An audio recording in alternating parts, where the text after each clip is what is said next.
Bismillahirrahmanirrahim. Wa idza huyyitum bi tahiyyatin fahayyu bi ahsana minha aw rudduha. Assalamualaikum warahmatullahi wabarakatuh. Alhamdulillahilladzi bi ni'matihi tatimmus shalihat.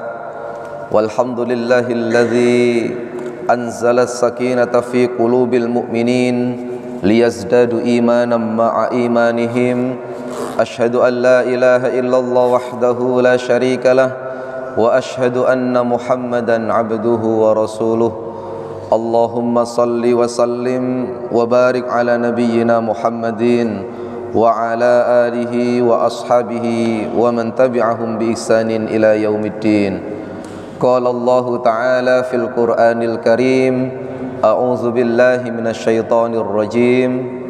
Wal 'asr innal insana lafi khusr illa alladzina amanu wa 'amilus shalihat wa tawassaw bil haqq wa tawassaw bis sabr. Jamaah salat subuh Masjid Nurul Huda yang dirahmati Allah Subhanahu wa taala, marilah kita senantiasa bersungguh-sungguh untuk bersyukur atas segala limpahan nikmat yang telah Allah berikan kepada kita. Nikmat-nikmat ini tidak akan pernah sanggup kita hitung berapa banyaknya. Seandainya seluruh pepohonan yang ada di muka bumi ini kita jadikan pena, kemudian seluruh air yang ada di atasnya kita jadikan tinta untuk menuliskan betapa banyak nikmat yang telah Allah berikan kepada kita, niscaya tidak akan pernah sanggup untuk kita menghitungnya. Pada pertengahan tahun 2021 kemarin, kita hampir kesulitan untuk mendapatkan oksigen. Di mana-mana orang pada pakai masker, di mana-mana tabung gas oksigen langka, sampai kemudian betapa banyak orang yang sudah meninggal dunia karena kesulitan menghirup udara segar waktu itu. Itu merupakan salah satu bukti di mana kesehatan itu sangatlah mahal dan nikmat yang telah Allah berikan itu ternyata sangatlah banyak. Belum lagi nikmat yang lain, nikmat penglihatan, nikmat pendengaran, belum lagi kalau kita bicara tentang organ yang ada di dalam tubuh kita, satu saja rusak, jantungkah itu, paru-parukah itu, ginjalkah itu, pankreaskah itu sungguh bisa jadi apa yang sudah kita upayakan sedemikian rupa sejak kita akil balik, sejak kita mulai karir hingga kita di masa tua, maka seluruh harta benda kita ini kemudian habis untuk mengobati apa yang menjadi sakit dalam tubuh kita ini. Oleh karenanya bersyukur secara luas itu Pak, Bu, kalau boleh diartikan adalah mengoptimalkan seluruh potensi yang ada dalam diri kita ini untuk semakin mendekatkan diri kita kepada Allah Subhanahu wa taala. Apapun potensi, apapun kelebihan yang Allah berikan kepada kita saat ini, mudah-mudahan kita termasuk golongan hamba Allah yang pandai bersyukur. Karena dengan bersyukur ini, insya Allah nikmat Allah akan ditambahkan kepada kita, dan kita berlindung mudah-mudahan diri kita terhindar dari golongan orang-orang yang kufur nikmat.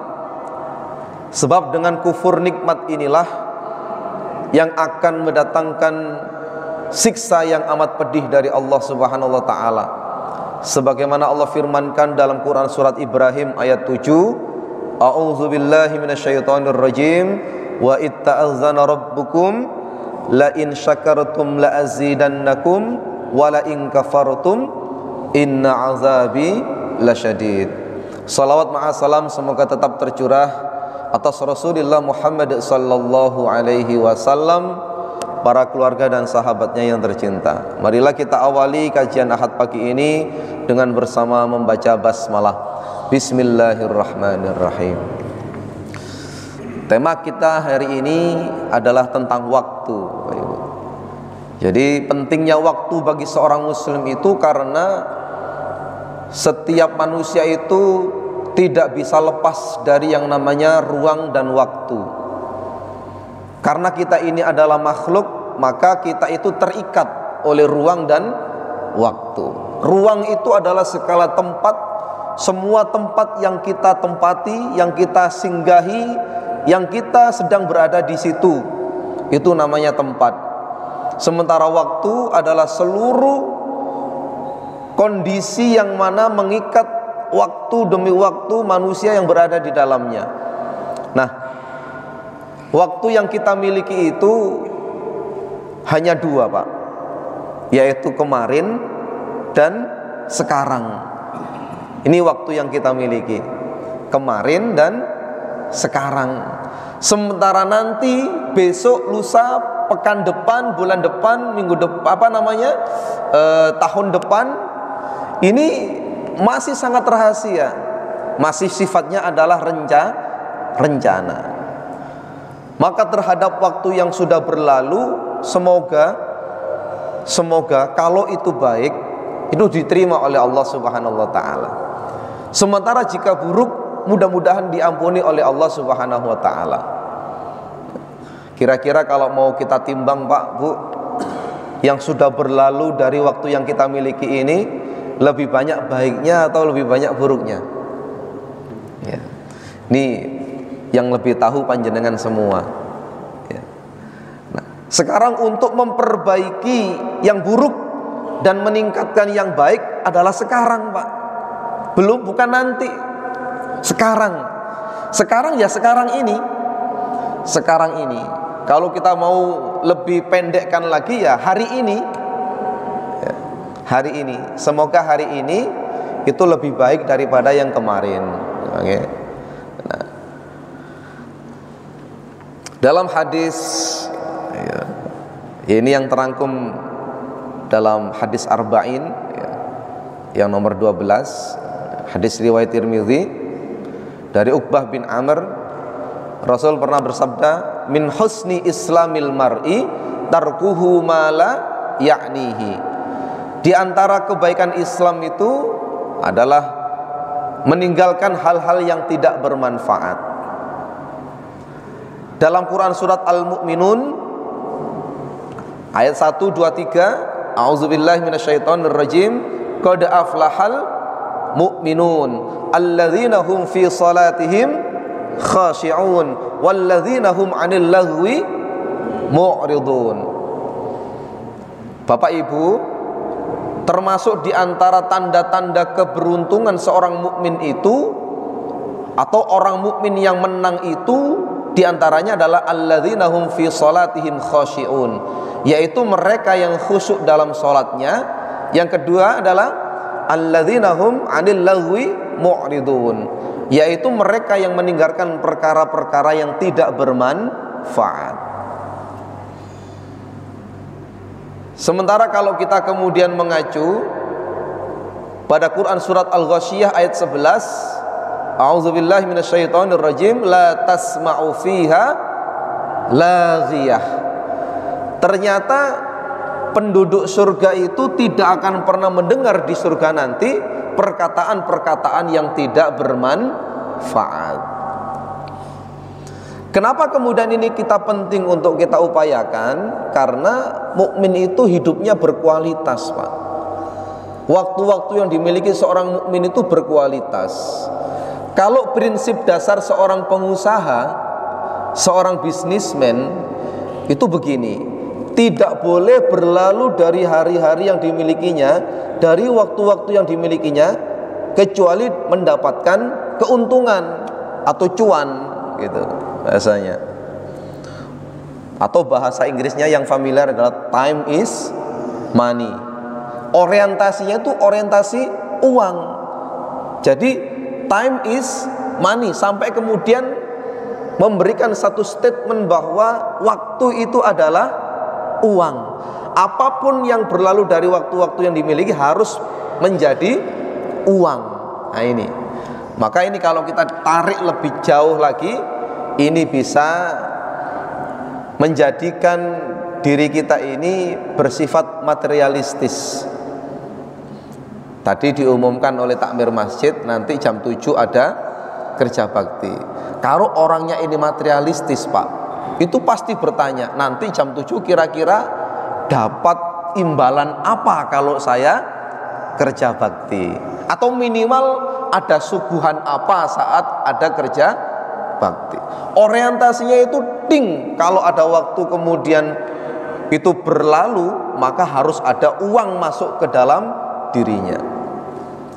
Nah, ini menjadi bahaya kalau misalkan kemudian kita pelihara dalam diri kita. Kita tidak akan mau bergerak kalau pergerakan kita ini tidak ada imbalan. Ini bahaya, Pak. Sementara prinsip dasar dulu kalau kita orang Jawa, itu yang diutamakan itu kalau dalam masyarakat adalah gotong royong. Dulu waktu saya kecil itu tahu betul, mengamati betul kalau orang sedang bangun rumah, Pak, itu menggali pondasi itu mesti rame-rame. Betul apa tidak, Pak? Nah, sekarang masih rame-rame? Halo? Masih rame di sebagian tempat ya, Pak ya? Saya kira masih terjaga. Di beberapa tempat yang lain itu mungkin sudah akan luntur. Ya. Ini, Pak. Jadi tanya dulu. Sekarang ada ronda malam itu, jaga pos malam itu, kalau mau ditarif, kalau tidak hadir dalam ronda malam, itu tarif dendanya adalah 5.000. Kemudian kalau hadir, yaitu bisa serawung sama tetangga. Kira-kira milih yang hadir, yang banyak hadir atau bayar denda kira-kira?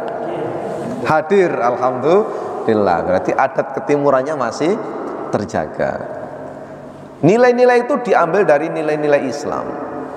Nah, kembali kepada pokok materi, min husni islamil mar'i tarkuhu ma la ya'nihi. Islam kemudian Rasul memberikan batasan-batasan dalam hidup ini, bahwa di antara kebaikan Islam seseorang itu adalah meninggalkan hal yang tidak bermanfaat, baik dari sisi perkataan maupun perbuatan. Makanya Pak, Islam itu membatasi omongan ya. Sampai kemudian dikatakan as-sumtu hikmah.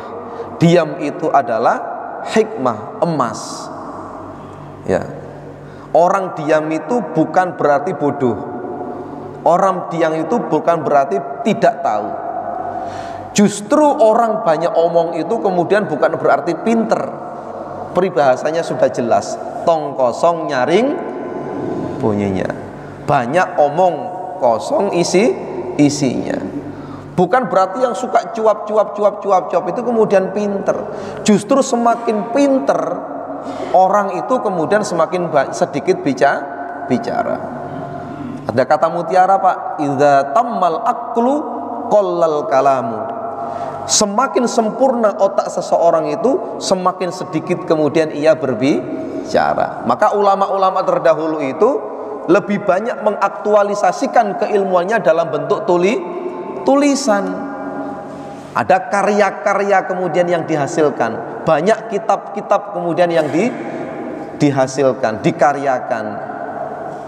Bagaimana kemudian tidak jauh-jauh Buya Hamka misalkan, ulama yang paling dekat dengan kita, selama kemudian di penjara karena ada isu waktu itu dekat dengan Malaysia, yang kemudian ini menjadi pemicu Bung Karno waktu itu kemudian akhirnya dijatuhkan hukuman di penjara. Nah, di penjara itu kemudian menghasilkan karya, menulis. Itu persis orang zaman sekarang. Orang zaman sekarang itu diem, Pak.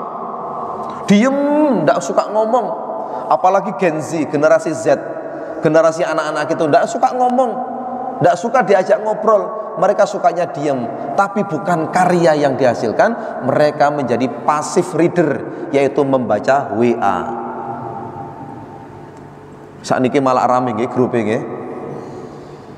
Grup WA kita rame, Pak nggih. Kadang-kadang kalau kita ketinggalan info itu enggak lihat WA, chat WA itu kadang-kadang sampai 100, 200. Masya Allah. Lho ngoten niku sempat Pak nyekrol setunggal dibaca satu-satu dari atas. Tuh.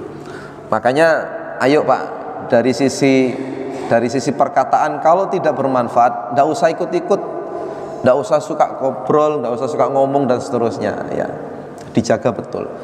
Maka yang dipilih bagaimana? Lisanan dzakiron. Yang dipilih adalah lisan yang senantiasa berzikir.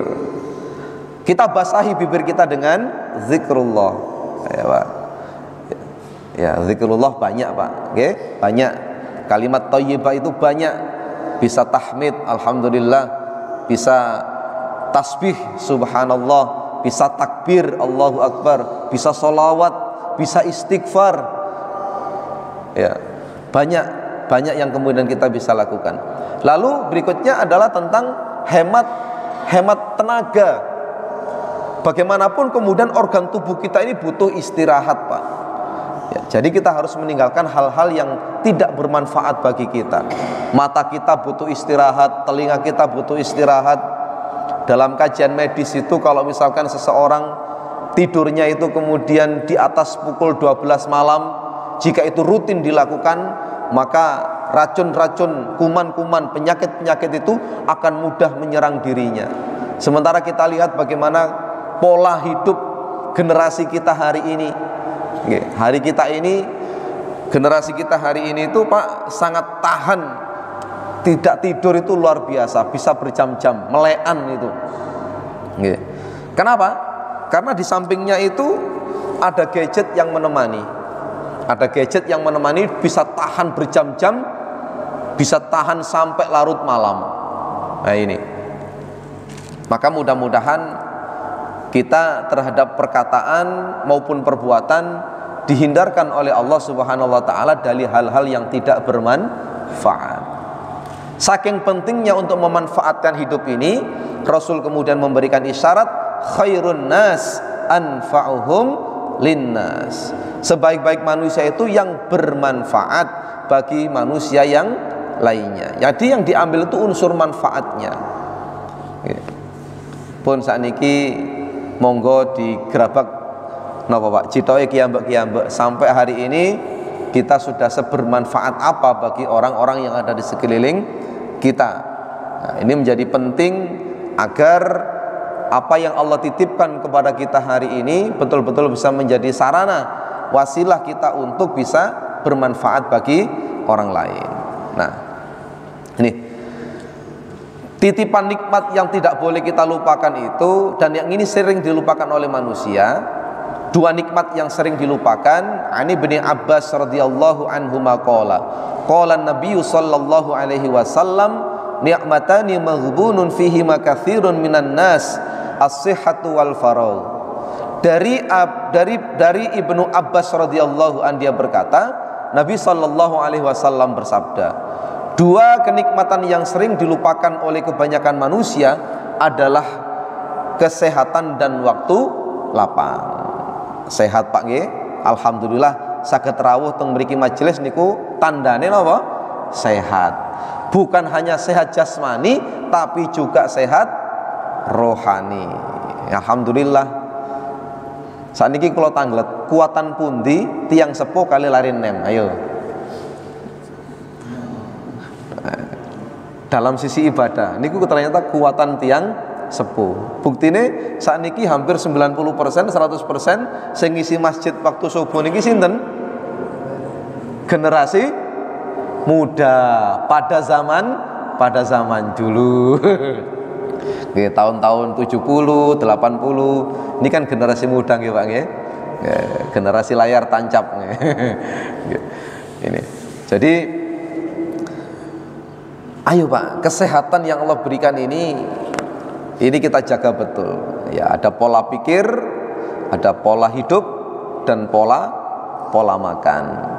Ini untuk menjaga kesehatan. Rasulullah itu dalam menjaga kesehatannya sangat memperhatikan, diantaranya kalau tidur itu miring ke kanan. Itu bukan tanpa alasan. Ternyata organ tubuh yang vital itu berada di sebelah kiri, seperti halnya jantung. Itu berada di kiri. Kalau kita ini kemudian tidurnya miring ngiri, itu artinya jantung kita ini tertekan oleh tubuh kita. Maka supaya longgar pernapasannya, itu kemudian kita miring kanan. Itu jasmaninya, disehatkan dengan begitu. Kemudian rohaninya bagaimana? Rohaninya dengan membaca doa sebelum tidur. Kita diisyaratkan, dianjurkan membaca trikul ya, qul huwallahu ahad, qul a'udzu birabbil falaq, qul a'udzu birabbin nas, ayat kursi dan akhir surat Al-Baqarah. Itu untuk menyehatkan rohani kita. Kalau makan, Rasulullah tidak pernah dengan sambil berdiri. Rasulullah itu makannya selalu sambil dengan duduk, kecuali hanya sekali Rasulullah minum air zam-zam dengan berdiri, yaitu setelah tawaf menuju sa'i. Rasulullah minum air zam-zam dengan cara berdiri, dan itu disunahkan oleh kita untuk kita sekarang. Itu makanan, Pak. Rasulullah sangat menjaga. Rasulullah setelah sholat subuh ini ngapain? Nyapu-nyapu, Pak. Ya, nyapu-nyapu. Lalu Rasulullah juga berjalan-jalan ke pasar, jalan kaki. Ini penting, ya, penting. Kemudian nikmat yang berikutnya adalah nikmat lapang, waktu luang. Ada orang itu, Pak, yang kebulet dengan waktunya sendiri. Ada orang itu yang terlilit dengan waktunya sendiri. Misalkan dia memilih pekerjaan, yang pekerjaan itu ternyata sangat melilit waktunya sendiri. Misalkan berangkat pagi, pulang malam. Ada yang begitu, Pak? Ada. Atau ada yang berangkat malam, pulang pagi. Berangkat waktu anak-anak tidur, pulang ketika anak-anak sekolah. Itu kadang-kadang tidak ketemu lagi gitu. Atau berangkat pagi, pulang malam. Ada yang begitu. Ada yang kerjanya di luar kota, di luar pulau begitu. Ada di luar negeri. Ya itu pilihan untuk kita semuanya. Monggo. Ada orang itu yang pekerjaannya itu dari meja ke meja yang lain, Pak. Rapat dari satu rapat ke rapat yang lain, ke rapat yang lain, ke rapat yang lain. Tidak kemudian bisa menggunakan waktu-waktu itu. Bahkan untuk sholat ini tuh tidak sempat, karena harus ditunggu dengan meeting-meeting yang berikutnya. Tapi enten sing los banget, tiang niku free, pengangguran banget. Niku nggih mboten ansal. Terlalu kuat dalam artian kerja banting tulang, waktunya habis, terforsir untuk kerja tidak boleh. Kemudian terlalu longgar tidak kerja pun itu juga tidak boleh. Yang sedang-sedang saja. Asal kerja, dapat honor, pulang ketemu keluarga, hasil kerjanya bisa dinikmati bareng-bareng. Niku nggih alhamdulillah, syukuripun kata. Ngaten nggih, Pak nggih? Nggih. Itu nikmat lapang ini sulit. Sa'labah itu sahabat Rasul yang dikisahkan ketika Sa'labah ini tidak memiliki banyak waktu untuk bekerja, waktunya itu ibadahnya luar biasa. Makin lama makin sibuk, punya kambing 2, punya kambing 4, punya kambing 6. Waktunya makin lama makin habis untuk ngurusi kambing. Akhirnya sholatnya keteteran. Akhirnya kemudian nikmat itu lambat-lambat dicabut oleh Allah. Nah, kita yang mana? Mari kita introspeksi diri kita. Nah, ini Pak, berkaitan dengan waktu, ternyata seluruh manusia demi masa wal asr innal insana lafi khusr. Ya, sesungguhnya manusia itu benar-benar dalam kerugian. Ini seluruh manusia. Mukhotabnya itu seluruh manusia, bukan orang-orang yang beriman saja. Seluruh manusia. Seluruh manusia jika kemudian tidak memperhatikan hal-hal di bawah ini, maka hidupnya penuh dengan kerugian. Maksudnya begitu. Ya, kecuali tiga golongan. Pertama, iman. Ya, illalladzina amanu, yaitu orang-orang yang beriman. Orang beriman itu, Pak, ibarat orang menanam sesuatu di dalam hatinya. Iman itu seperti tanaman. Jika tidak disiram, dia akan layu, dia akan kemudian bisa mati. Tapi kalau kemudian dia disirami dan dipupuk, maka makin lama dia makin akan subur gitu. Itu iman. Okay. Iman itu keyakinan mutlak atas Allah Subhanahu wa taala dan seluruh yang kita imani dalam rukun iman. Itulah iman. Ya. Jadi kata kuncinya iman itu, Pak, iman itu sandaran hati terhadap Allah Subhanahu wa taala. Itu adalah iman. Orang beriman itu tidak pernah ada keraguan dan ketakutan dalam menjalani hidup ini. Itu orang beriman. Bapak-bapak pernah atau ibu-ibu pernah naik bis, Pak? Bis umum pernah, Pak? Halo bapak-bapak, atau naik angkutan umum, kapal boleh, pesawat boleh. Bapak ibu yakin selamat ketika naik kendaraan itu, yakin? Kenapa bisa yakin bu? Padahal jenengan tidak kenal sopirnya, tidak kenal masinisnya, tidak kenal pilotnya, tapi jenengan yakin. Jenengan kalau misalkan umroh atau haji, dari Juanda langsung ke Jeddah biasanya bang, itu yakin selamat pak, padahal penerbangan berapa jam? 10 sampai 11 jam, lama pak, 10-11 jam itu di pesawat. Kita tidak pernah tahu bagaimana bahan bakarnya, cukup atau tidak, sopirnya ngantuk atau tidak 10 jam itu, tapi kita yakin kita selamat. Maka yang mendorong kita masuk ke dalam pesawat itu adalah kepercayaan dalam tingkatan yang lebih tinggi, itu namanya keyakinan. Orang beriman itu yakin bahwa Allah penggenggam segala kehidupan, maka dirinya tidak akan pernah khawatir dengan kehidupan ini. Orang beriman itu pak, hidupnya itu tawenang, le enten musibah sabar, le enten rezeki syukur. Ngaten nggih Pak nggih? Sampai kemudian Rasul mengatakan, ajaban di amril mukmin, sungguh takjub aku dengan urusan orang-orang mukmin, ya. Ajaban di amrul mukminin, ya. Ketika dia mendapatkan rezeki dia bersyukur, ketika dia mendapatkan musibah dia bersabar. Maka luar biasa. Maka mudah-mudahan iman ini selalu ada menancap dalam diri kita pak ya. Mudah-mudahan semakin lama semakin mengkristal, semakin kuat, ya. Tandanya beriman banyak, ya. Yang kedua, yang tidak akan merugi itu adalah orang yang beramal soleh. Beramal soleh. Iman itu apa yang ada dalam hati kita dan pikiran kita, lalu kita buktikan dalam bentuk perbuatan, itu namanya amal soleh. Dan tenang saja, tidak usah khawatir, tidak ada perbedaan pahala antara laki-laki dan perempuan. Dalam Quran surat An-Nahl ayat 97, ya Pak nggih, Bu nggih, ini jelas bahwa man amila sholihan min dzakarin aw untha fahuwa mu'min. Barang siapa yang mengerjakan amal soleh, baik laki-laki maupun perempuan, yang penting atas dasar keimanan, falanuhyiyannahu hayatan thayyibatan walanajziyannahum ajrahum bi ahsani ma kanu ya'malun. Itu garansinya kuat. Nah, kemudian orang yang tidak rugi yang ketiga itu adalah yang saling menasihati dalam hal kebenaran dan kebaikan. Watawasau bil haq, watawasau bis sabr, dan kesabaran. Ini penting pak, ini penting. Nah, salah satu cara mengisi waktu yang baik itu adalah hadir di majelis ilmu. Rasulullah sallallahu alaihi wasallam bersabda, wa majtama'a qaumun fi baitin min buyutillah yatluna kitaballah wa yatadarasunahu bainahum illa nazalat alaihimus sakinatu wa ghasyiyatuhumur rahmah wa haffathumul malaikah wa dzakarahumullahu fi man indah. Ini Pak, sabda Rasul riwayat Muslim, tidaklah ada sekelompok orang yang berkumpul dalam satu rumah di antara rumah-rumah Allah seperti kita hari ini, mudah-mudahan seperti itu. Mereka membaca kitab Allah dan belajar bersama di antara mereka, melainkan ketenangan turun kepada mereka, rahmat meliputi mereka, malaikat mengelilingi mereka, dan Allah menyebut-nyebut mereka di kalangan para malaikat di hadapannya.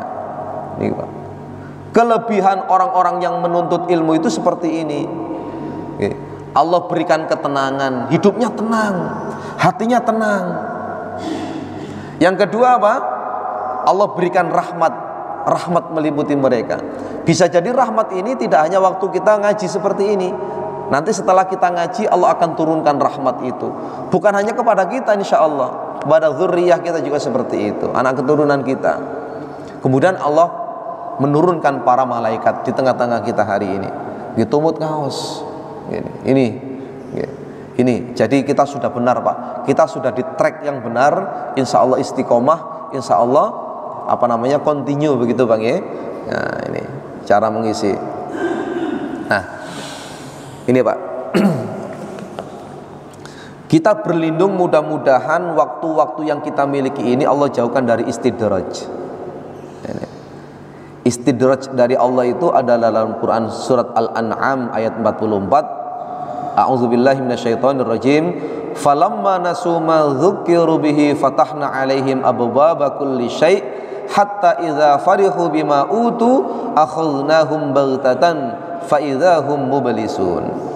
Kemudian apabila mereka melupakan apa yang telah diperingatkan mereka dengannya, kami bukakan kepada mereka pintu-pintu segala kemewahan dan kesenangan, sehingga apabila mereka bergembira dan bersukaria dengan segala nikmat yang diberikan kepada mereka, kami timpakan mereka secara mengejutkan dengan bala bencana yang membinasakan. Maka mereka pun berputus asa dari mendapatkan sebarang pertolongan atau pertolongan yang lainnya. Nah, ini namanya istidraj. Dari Uqbah bin Amr, Rasul bersabda, "Idza ra'aitallaha ta'ala yu'til 'abda minad dunya ma yuhibbuhu wa huwa muqimun 'ala ma'asihi fa inna ma dzalika minhul istidraj." Jadi, bila kamu melihat Allah itu memberi pada hamba dari perkara dunia yang diinginkannya, padahal dia terus berada dalam kemaksiatan kepadanya, maka ketahuilah bahwa hal itu adalah istidraj, yaitu jebakan berupa nikmat yang disegerakan dari Allah Subhanahu wa taala. Hadis riwayat Ahmad. Pak, Bu, ini berkaitan dengan waktu dan berkaitan dengan capaian kita dalam kehidupan dunia ini, bahwa ada sebagian orang itu yang bahasa Jawanya itu dilulu, Pak. Nggih, dimengerti, Pak, nggih? Dilulu itu dimengerti, Pak, nggih? Dilulu itu ya dikasih gitu. Padahal dia bertahan dengan kemaksiatannya. Makanya kalau ada statement orang mengatakan dia lo tidak sholat tapi rezekinya lancar. Ada lo orang itu kemudian yang tidak puasa tapi sehat. Katanya puasa itu sehat, tapi ada orang yang nggak puasa dia malah sehat. Ada orang yang nggak suka sedekah tapi rezekinya melimpah. Hati-hati. Itulah yang namanya istidraj. Istidraj itu pemberian yang Allah berikan kepada seluruh manusia, termasuk orang-orang yang ingkar nikmat, ingkar Allah, diberi. Tapi pada waktu tertentu nanti seluruh kenikmatan itu akan Allah ambil. Bagaimana cara Allah mengambil? Baghtatan dalam surat Al-An'am, ya. Secara mengejutkan, tiba-tiba habis, tiba-tiba hilang, tiba-tiba bangkrut, tiba-tiba sakit, tiba-tiba macam-macam dan seterusnya. Ya. Jadi untuk hal ini ada 3 macam. Ini slide kita yang terakhir. Ada kalanya, Pak, dalam hidup itu namanya ujian, yaitu musibah yang datang meskipun kau rajin beribadah. Ujian itu adalah musibah yang datang meskipun kita ini rajin beribadah.